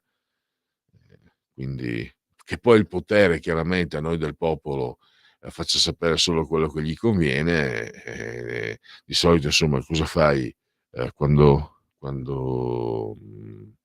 il popolo come unica arma ha quella di lo scetticismo, no? Poi alla fine, perché ne parlavo ieri con la mia compagna, era rimasta sbalordita, l'avrete vista anche voi, la scena del bacio tra Giorgia Meloni ed Elon Muschio, Elonio Muschio, era rimasta stupita perché ha detto, tanta gente, alcuni ci hanno creduto, no? E quindi proiettava la preoccupazione verso quello che è un sistema nel futuro dove le persone possono essere ingannate così facilmente. E io ho avuto io ogni tanto penso di essere saggio, poi ci ripenso, dico guarda che hai pensato una cosa che pensano tutti, però mi piace condividere. Credo che la vera difesa sia lo scetticismo, che è in gran parte anche di quello che impariamo nel corso dell'esistenza, a non credere, quindi a non farsi infinocchiare, a chiedere ma a chi conviene che io creda questo, e quindi anche il sistema che verrà proposto e manipolato grazie all'intelligenza artificiale avremo modo di contrastarlo non credendo, diffidando. La parola giusta è diffidare sempre e comunque. È un bel vivere, no? Infatti non ho mai detto che la vita sia un dono, quello lo dite voi, io no. Però nel momento in cui ti trovi a giocarti la partita, usa gli strumenti che hai a disposizione. E noi gente comune non è che abbiamo tante cose. Voi invece avete Radio Libertà. Stanno santificando il ragazzo morto nell'inseguimento, messaggi sbagliati, sempre lì a giustificare le malefatte con il disagio sociale. Ma che cos'è? Quando la gente mangiava pane di segala, che adesso è chic, i figli del cereale ti si infilano tra i denti, il caffè era fatto con la cicoria, le scarpe, il caffè d'orzo, chi che scrive? Rosi, il caffè d'orzo, che cattivo. E le scarpe si risparmiavano per la domenica e gli altri giorni scalzi. Che cos'era quello se non un disagio? Eppure non mi risulta che per questo mio padre abbia sputato a un poliziotto o fatto scempiaggini peggiori, che non sia colpa del poco disagio. Questa è la saggezza di Rosi, si parla molto, e adesso non dico una cosa intelligente ma ovvia che davanti agli occhi di tutti, una ragazza, una donna, è successo più volte, viene stuprata e uccisa da un migrante che nemmeno doveva esserci in questo paese, e lì è colpa allora, Prima cosa si copre, vi ricordate la signora a Rovereto? Stava portando le medicine alla mamma malata, una signora di 60 anni. È stata assalita da un pezzo di M, che siccome appunto è ancora in Italia, magari mi sente, mi querela e devo anche pure pagargli i soldi, quindi non dico niente. Pezzo di moneta, intendevo dire chiaramente, o pezzo di menta, che l'ha assalita, l'ha aggredita per stuprarla. Lei ha posto resistenza e lui l'ha uccisa a sassate con una pietra, con un sassone, gli ha spaccato la testa. Non solo l'hanno coperta l'informazione, quella soprattutto dei sinistra, sono stati zetti, ma vi ricordate anche, ne avevamo parlato tante volte anche con Max Del Papa, la magistrata che quando era andato il giornalista della Verità, che era stata un giornale che aveva prestato molto e ha fatto benissimo, bravi, bravissimi, e lei cosa aveva risposto a quel giornalista che adesso ho l'amnesia del nome, bravissimo, l'ha intervistato Antonino ieri o l'altro ieri credo. E ha risposto: ah sì, me lo ricordo, un fisico doveva fare le Olimpiadi. Ehi, questa è la magistrata friulana, nella faccia del cognome, purtroppo forse anche nella testa, lo dico da mezzo friulano. E tutti tranquilli, deve essere ancora là che esercita.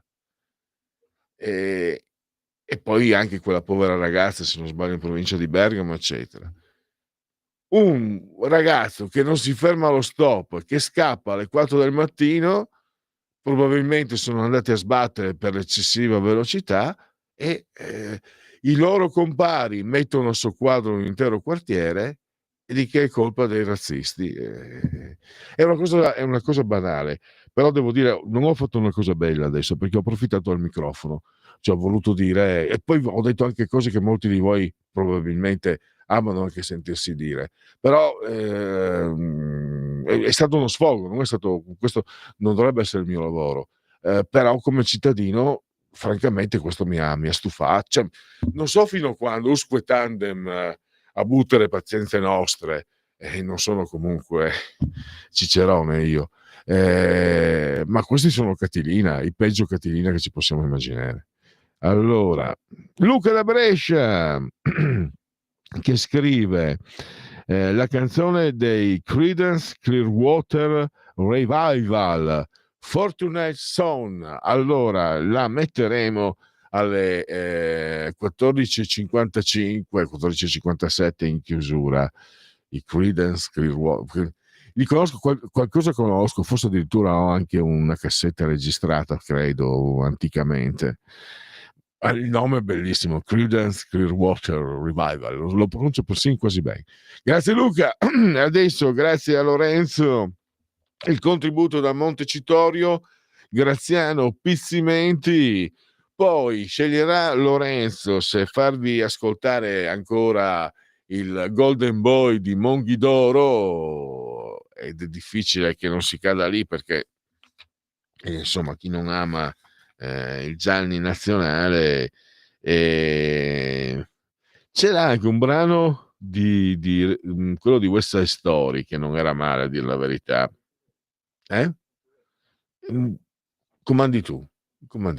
Quindi allora io propongo e tu disponi, e quindi così, anche perché se io ti metto queste canzoni, se te ne ho messe 5 almeno, credo, di Gianni Morandi, e ce n'erano 8, 9, 10, vuol dire che piacciono anche a me, quindi io do il materiale e poi tu lo costruisci, lo disponi a beneficio anche dei nostri ascoltatori. Quanta saggezza.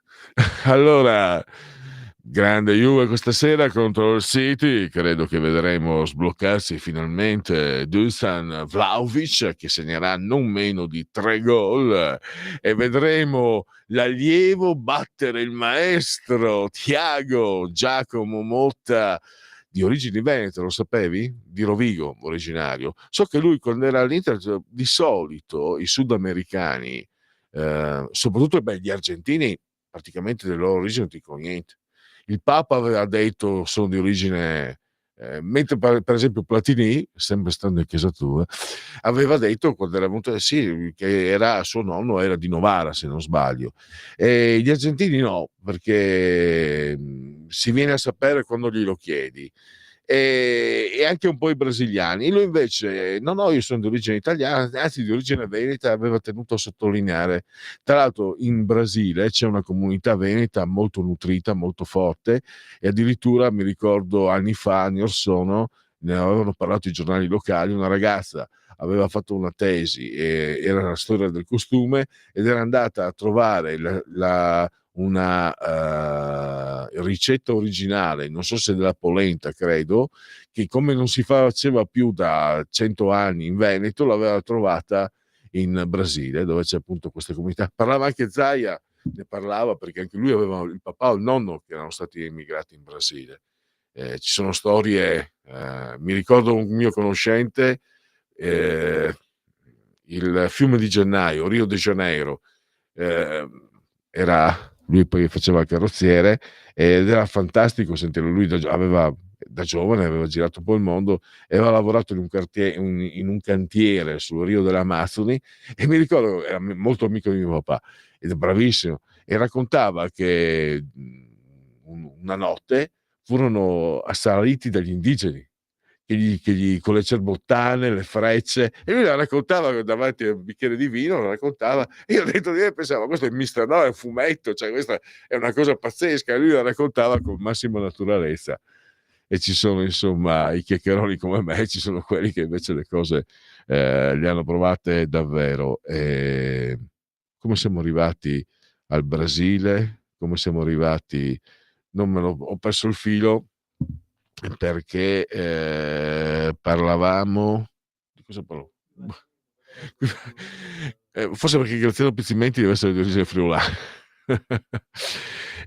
No, di Thiago Motta, per Thiago Motta, che si dice appunto lo si considera allievo di Pep Guardiola, perché Thiago Motta ha calcato i primi passi della sua carriera calcistica nel Barcellona, però non credo sia mai stato allenato da Guardiola, da Pep Guardiola, perché Guardiola allenava il Barcellona B quando Thiago Motta era nelle giovanili. Comunque l'imprinting è quello, insomma, è quello del Barcellona, e quindi ha dato l'idea, insomma, dà l'idea di essere il suo erede, come dimostrerà questa sera, vincendo in maniera chiara, netta, convincente e spettacolare in questa partita che vede largamente favorita la Juventus su Manchester City in crisi. Graziano Pizzimenti, e dopo le note le sceglie Lorenzo per tutti noi. Qui Parlamento. Grazie Presidente, Vice Ministro Gava, colleghe e colleghi. Ma prima di tutto vorrei ricordare il titolo di questo decreto, perché su 10 minuti di intervento che ho appena sentito, 9 erano tutt'altro rispetto a quello che stiamo discutendo, ma proprio tutt'altro. Si passava dall'autonomia alle pensioni a quello che insomma non riuscivo neanche a prendere nota, perché non c'era nessuna logica. Comunque, detto ciò, questo è una disposizione urgente per la tutela dell'ambiente del Paese, la razionalizzazione dei procedimenti di valutazione e autorizzazione ambientali e quant'altro. In un momento delicato di crisi europea e mondiale, segnato dalle guerre in corso in un contesto economico in continua evoluzione. Le questioni affrontate sono molto importanti e urgenti, ecco perché c'è il decreto, e vanno verso la transizione energetica, la decarbonizzazione, l'implementazione delle energie rinnovabili, l'investimento nella sicurezza energetica e altri temi considerati prioritari per le imprese italiane in questa delicata fase congiunturale. Come è noto, i prezzi del gas e dell'elettricità, che continuano ad essere ancora più alti in Italia, sia rispetto agli altri grandi paesi europei come Francia e Germania, sia rispetto agli Stati Uniti, penalizzano le competitività delle nostre imprese rispetto ai principali partner occidentali. Tutto ciò ovviamente incide molto sugli investimenti delle nostre imprese e il Governo si sta adoperando con norme di urgenza per mitigarne la portata. Questo provvedimento si aggiunge agli altri ugualmente importanti che ultimamente la maggioranza ha portato all'approvazione in aula, come, tanto per citarne alcuni, il disegno di legge sulla concorrenza, quello per la ricostruzione post-calamità, il decreto legge fiscale e anche i provvedimenti per sbloccare e sburocratizzare gli interventi dell'edilizia, come il decreto legge salva casa o legge sui piani particolareggiati e le lottizzazioni. Tutti con l'obiettivo comune di salvaguardare e incentivare l'economia del Paese e lo sviluppo sostenibile e l'occupazione. Il governo, con un approccio pragmatico e non ideologico, continua la strategia tracciata dall'Unione Europea nel processo di decarbonizzazione verso la tutela dell'ambiente, ma anche alla sostenibilità per le nostre imprese, come recentemente ribadito il governo nella COP29 di Baku. Basti pensare al Piano Nazionale Integrato per l'Energia e Clima, che nel 2024 abbiamo rinnovato sui tavoli europei, nel quale abbiamo inserito numerosi e ben precisi rispetto all'aumento di potenza di alcuni settori, come l'eolico e il solare, che nel 2030 andrà addirittura a raggiungere 79.000 megawatt di potenza. Argomenti però di cui non ho sentito parlare specialmente da parte delle opposizioni. Elogio ulteriormente il governo che ha trovato spazio anche per lo sfruttamento della diversificazione delle fonti di approvvigionamento di energia in tema del nucleare. Su queste abbiamo previsto almeno 5 gigawatt nella prima ipotesi e 20 nella seconda. Il decreto legge affronta in maniera decisa talune criticità che riassumerò di seguito: snellimento e semplificazione dei procedimenti e autorizzazioni ambientali, promozione e potenziamento dell'economia circolare, limitando gli sprechi e promuovendo la sostenibilità, mitigazione dei rischi ambientali legati al dissesto idrogeologico. Sottolineo inoltre, grazie agli emendamenti presentati dalla Lega Nord Salvini Premier, sono stati stanziati 6 milioni di euro al decorrere del 2026 e in via permanente per reclutare e assumere personale presso le autorità di bacino distrettuale, per rafforzare la loro capacità operativa per la tutela dell'ambiente e del territorio e la gestione delle acque. Viene inoltre rafforzata la struttura delle commissioni via VAS con supporto di personale dell'Arma dei Carabinieri e della Guardia di Finanza.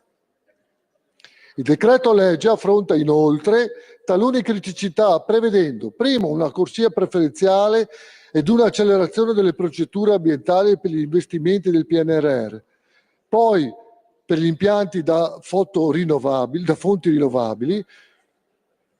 e con dimensioni di una certa dimensione, poi intervenendo sulla disciplina delle procedure autorizzative ambientali ed energetiche, anche attraverso la razionalizzazione delle procedure e la riduzione dei tempi delle istruttorie, dei progetti che rivestono importanza strategica per il Paese e la maggiore flessibilità operativa e organizzativa. Un importante contributo alla stabilizzazione dei prezzi energetici italiani nel breve periodo è anche dato dal maggior sfruttamento delle risorse nazionali di gas naturali e dalla definitiva abrogazione delle disposizioni che disciplinano il piano per la transizione energetica nelle aree idonee alle attività di prospezione, ricerca e coltivazione di idrocarburi nel territorio nazionale.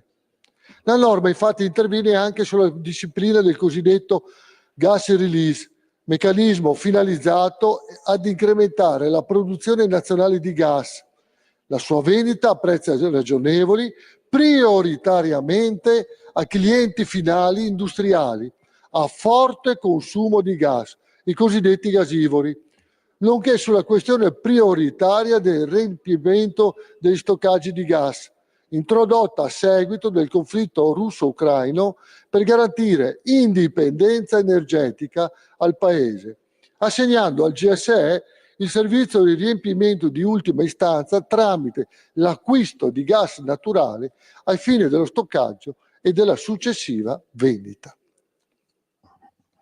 Mi sembra che la coerenza di questo provvedimento si possa esprimere con il grande lavoro che ha fatto il Ministero dell'Ambiente tramite numerosi contatti con tutti i settori produttivi, con decine di aziende pubbliche e private e con i cosiddetti stakeholders, che ci hanno presentato moltissime misure che grazie al vice ministro Vaniagava sicuramente saranno recuperate nei prossimi provvedimenti. Con questo decreto il governo dimostra la ferrea intenzione di affrontare con urgenza le crescenti sfide ambientali, tutelando nel contempo le competitività delle nostre imprese, lo sviluppo economico del Paese e l'occupazione.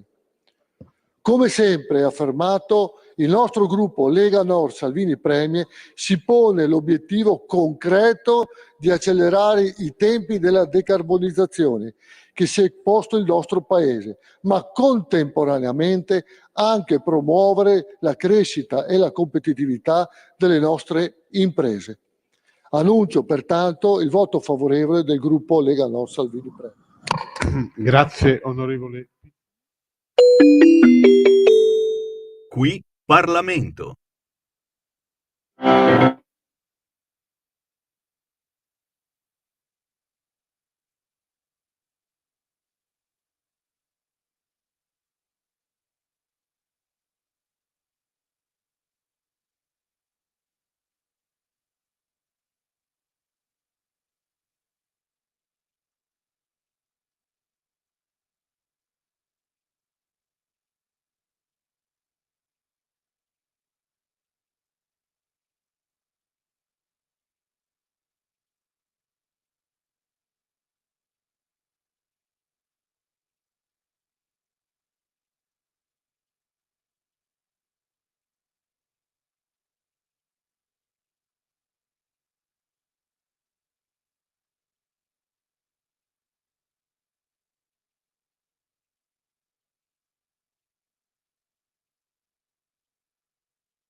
Segui la Lega è una trasmissione realizzata in convenzione con La Lega per Salvini Premier.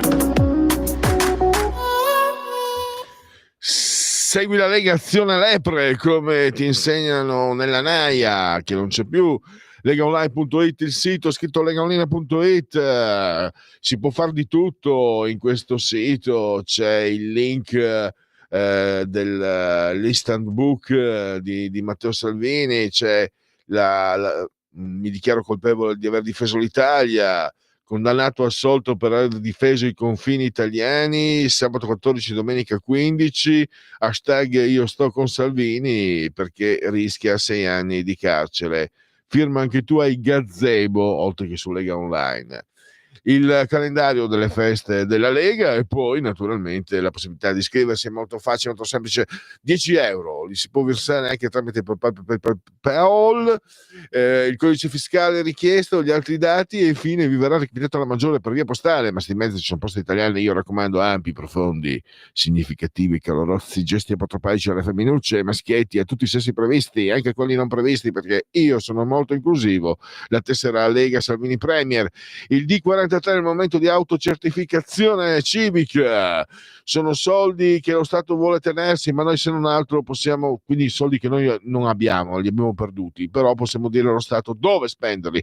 Questo è un redazionale della Lega, quindi con cuore lieto e contento vi indichiamo il 2 per 1000 per la Lega, scelta libera a difesa dell'Italia e dell'Italia in Europa, una scelta che non ti costa nulla. Scrivi D43 nella tua dichiarazione dei redditi, nel tuo 2 per 1000 D43, D di Domodossola, 4 il voto in matematica, 3 il numero perfetto.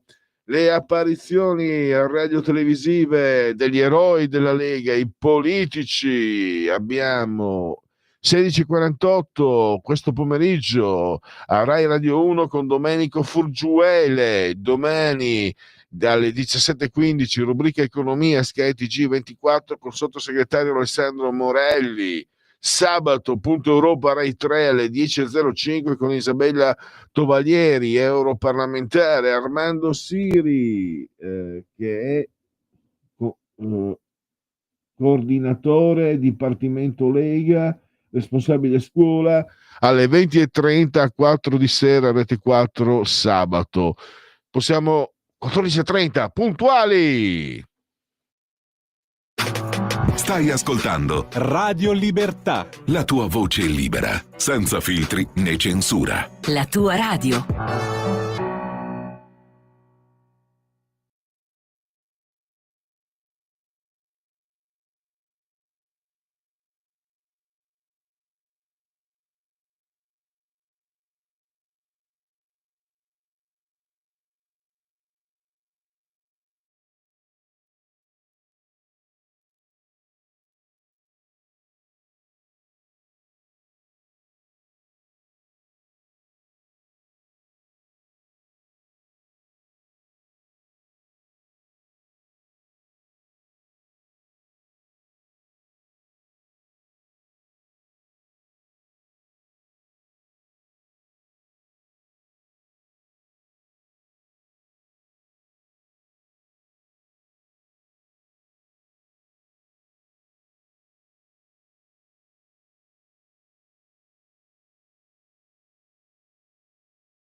Riprendiamo oltre la pagina Radio Libertà, parliamo di economia con un graditissimo ospite, ritorna via Skype Gianmaria De Francesco del Giornale. Bentornato, grazie per essere qui con noi Gianmaria. Allora, parliamo di manovra, parliamo anche del quadro economico complessivo.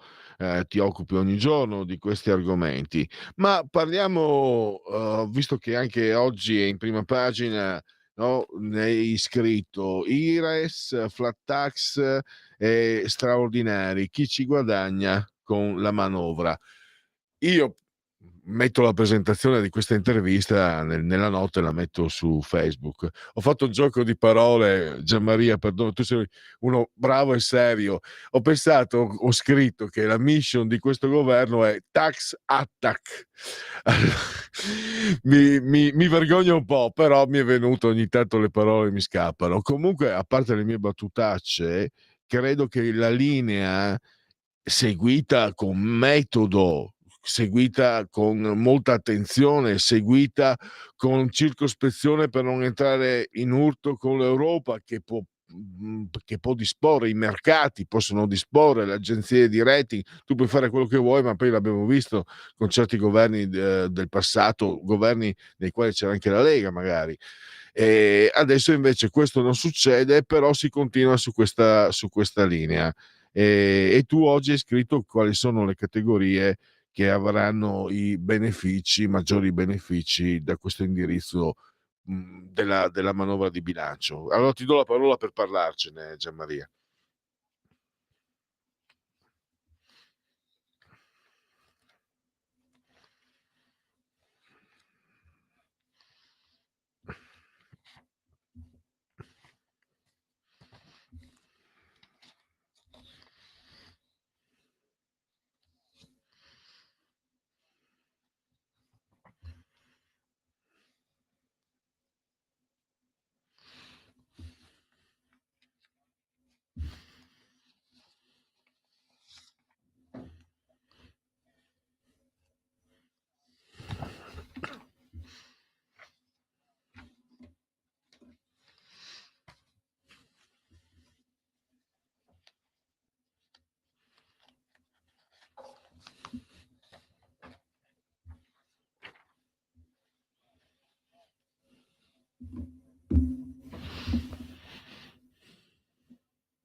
È quello pure da un notevole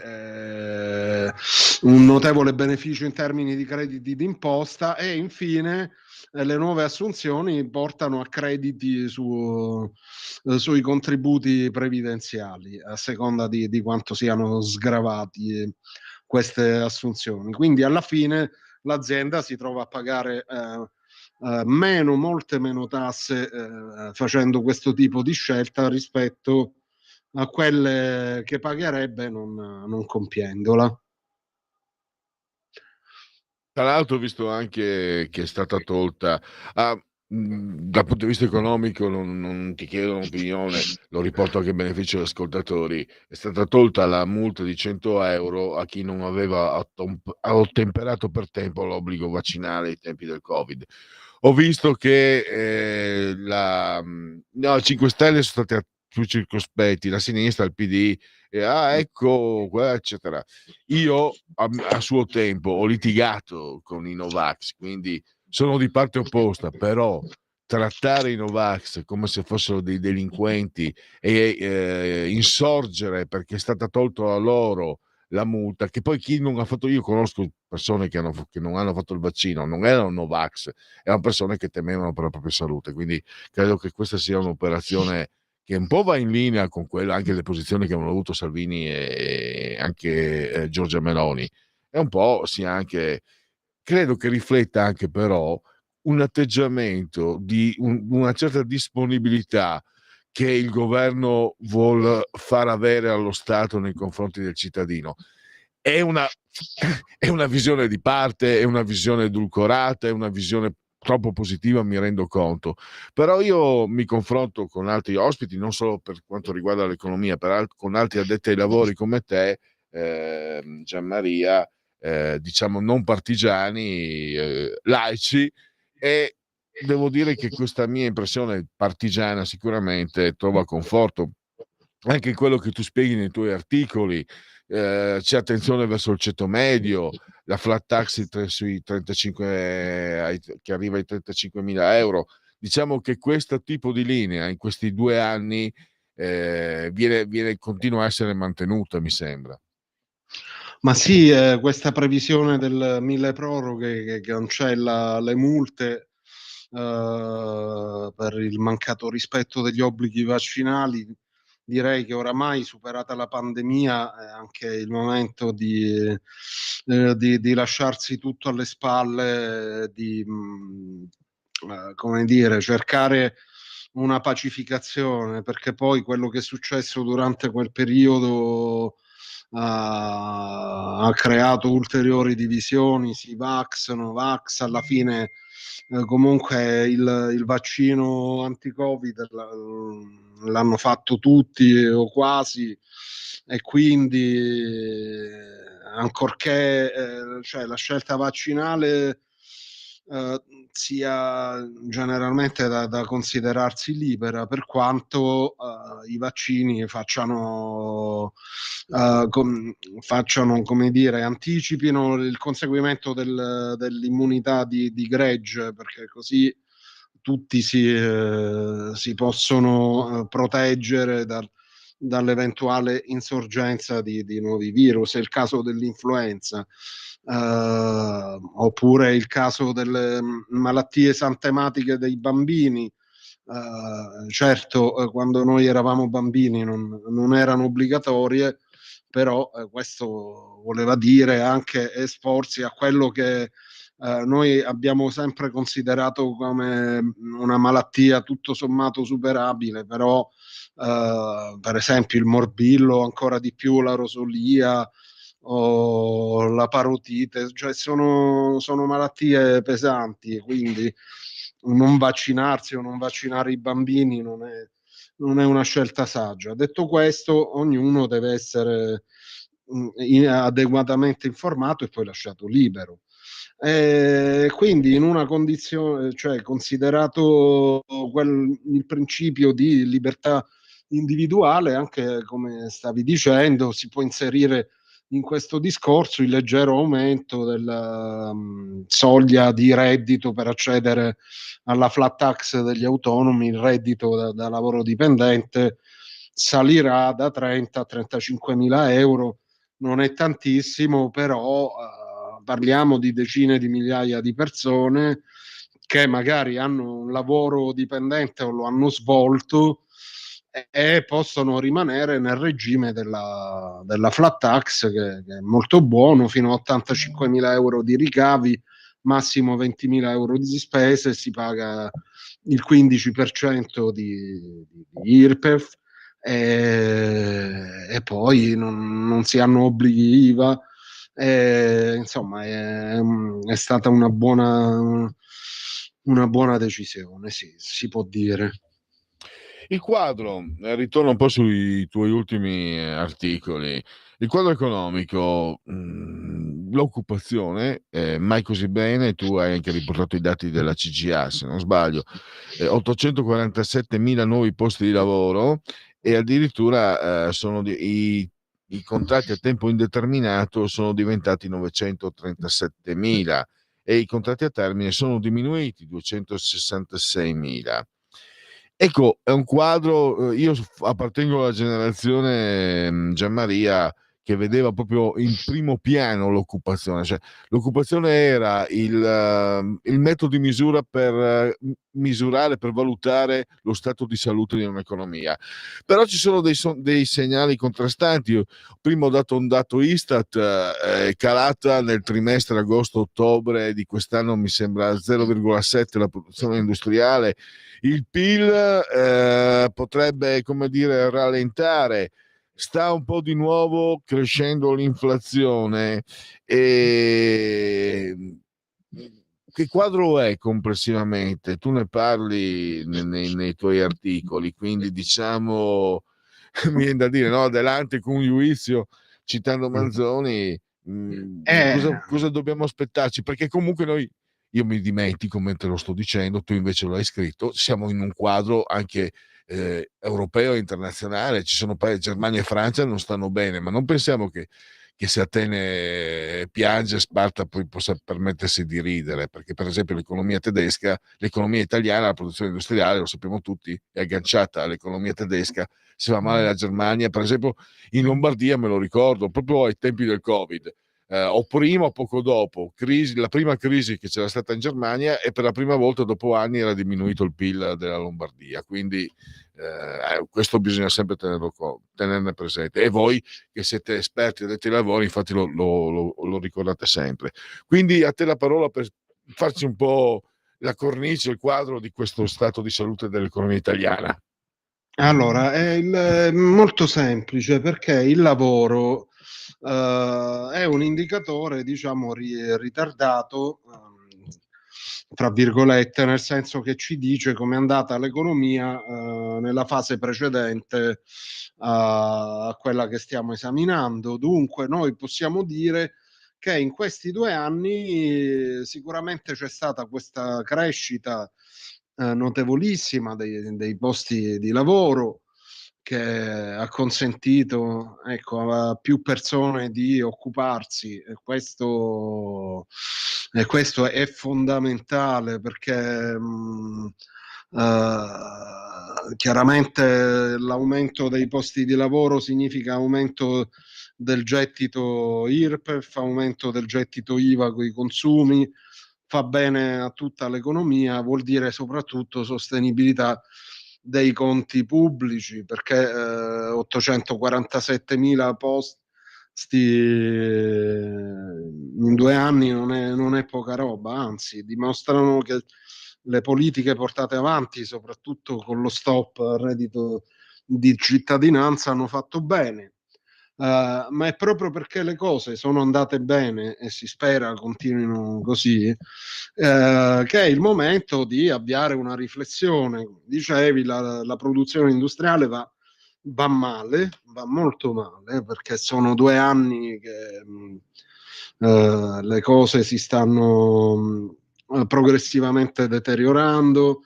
Abbiamo la crisi siderurgica, che ormai è annosa, abbiamo la crisi dell'automotive, abbiamo tante altre piccole crisi, tutte legate al manifatturiero, non ultima quella Beko, che poi era Whirlpool, che poi era Indesit, cioè sono produzioni, quelle di elettrodomestici, che in Italia, cioè, ci sono ancora, ma in realtà effettivamente non sono convenienti, il costo del lavoro, eccetera, eccetera. Dunque è il momento non solo di pensare all'industria, ma di pensare proprio velocemente a strategie da mettere in campo per non solo aiutare le imprese, ma non dando soldi a pioggia, ma aiutarle a trovare un sentiero virtuoso, ma soprattutto ad aiutare le persone a reimpiegarsi, perché diciamo che questa crescita di posti di lavoro e soprattutto nei servizi, quindi non è che si possa poi insistere troppo, sia per saturazione, anche se la saturazione non si vede perché la popolazione invecchia, e quindi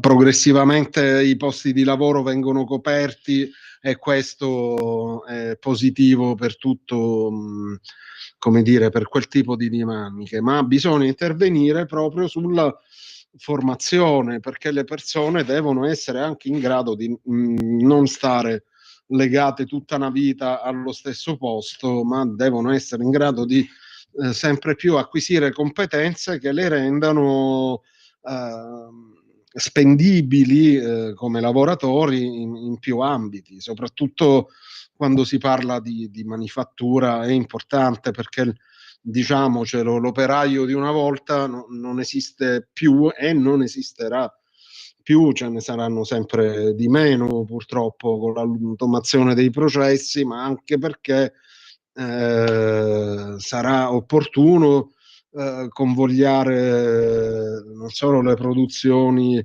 verso altri ambiti, ma anche perché non si può essere tutti ingegneri, no? Ammesso che con questa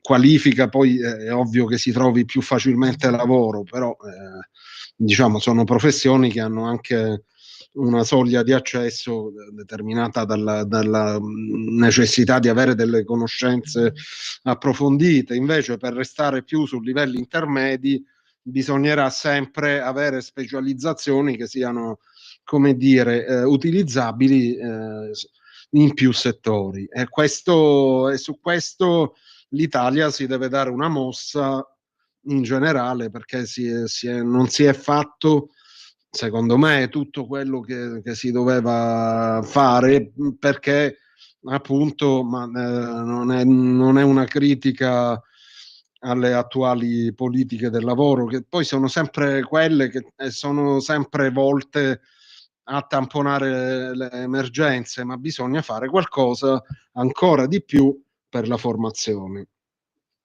Un ultimo punto e poi ti lascio i tuoi impegni, Gianmaria.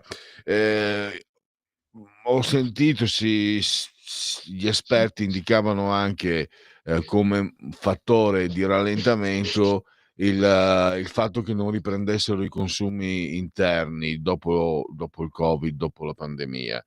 E tu però, sempre basandoti su dati CGA, hai scritto che è previsto l'aumento della domanda interna, l'aumento del consumo delle famiglie, il consumo privato.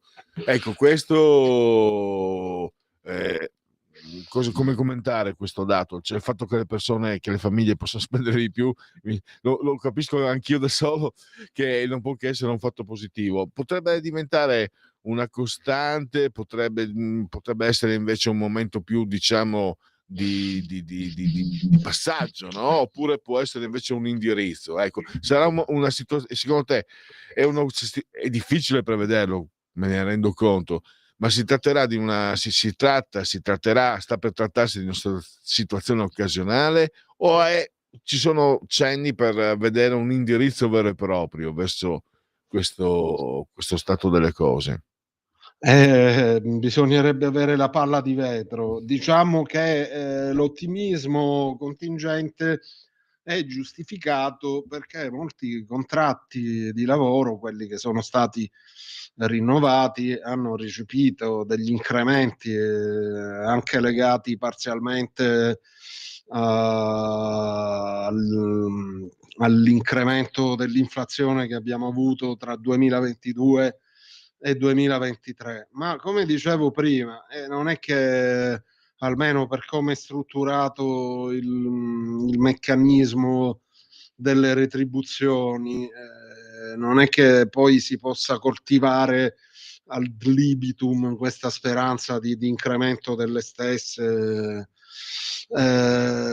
senza poi avere un adeguato aumento della produttività, ammesso che si possa avere un incremento della produttività in una condizione, diciamo, in cui l'impresa manifatturiera è un po' in crisi. Cioè sì, ci sarà laddove le cose vanno bene, dove vanno meno bene sarà un po' più difficile, ed era proprio questo il motivo per il quale dicevo che avere più competenze, formarsi, ma anche fare sì che le imprese possano essere messe in condizione di operare senza troppi vincoli, numero uno, e poi senza anche troppe tasse può solo fare bene. Certo, abbiamo questi vincoli europei del patto di stabilità che comunque devono essere rispettati, quindi comporre il puzzle non è facile. Si può provare a essere